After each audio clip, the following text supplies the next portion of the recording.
sasa imekuwa ndio kuna pembeni. Yeye ndiye Alfa na Omega, yeye ni mshindi. Haijalishi ni waganga, haijalishi ni wachawi, haijalishi ni mizimu ya ukoo, imekufunga ufanikiwi, imekufunga unyenge, imekufunga ustawi. Wengine wamebaki kwenye kata tu, hawajafika hata wilayani. Biashara yako imeishia kwenye kata, haijavuka hata ng'ambo. Nakwambia hivi, ukimwendea Yesu atakupa mara 100 duniani kisha uzima wa milele.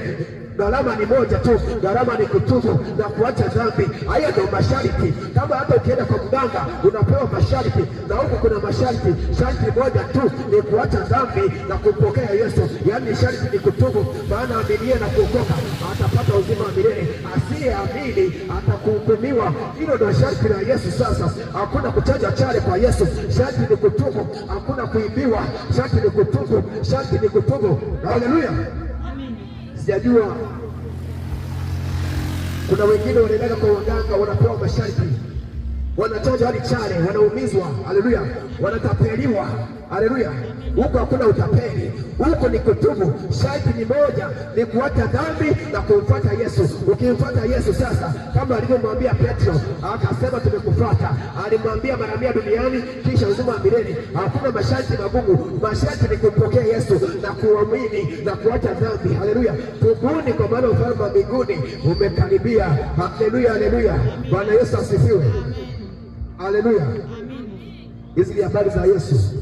Haleluya.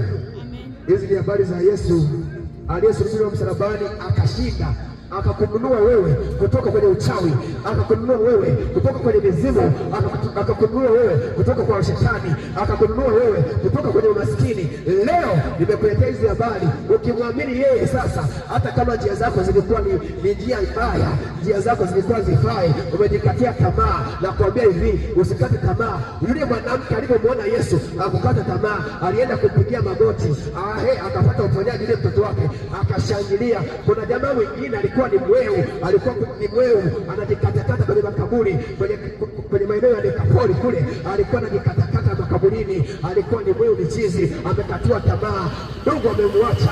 Haleluya, haleluya. Kuna mwingine alikuwa na magonjwa miaka 38, anasubiri maji yachemke. Hakuna mtu akumtia kwenye maji alipokuwa anatibuliwa. Alipotaka kuingia, mwingine anaingia mbele, anamtangulia kwenye uponyaji pale. Alibaki miaka 38 akiwa amepooza pale, hakuna kumsaidia. Lakini Yesu alipofika akamuuliza swali, wataka kuwa mzima? Yeye jamaa akaanza kujitetea, akasema sina mtu akutia maji yanapotibuliwa, maana kuna muda malaika anaingia kwenye ile maji, mtu aliyeingia wa kwanza anapata uponyaji. Jamaa alipiga back-time, amepooza back-time pale. Ni sasa mtu mmoja amepiga back-time kwenye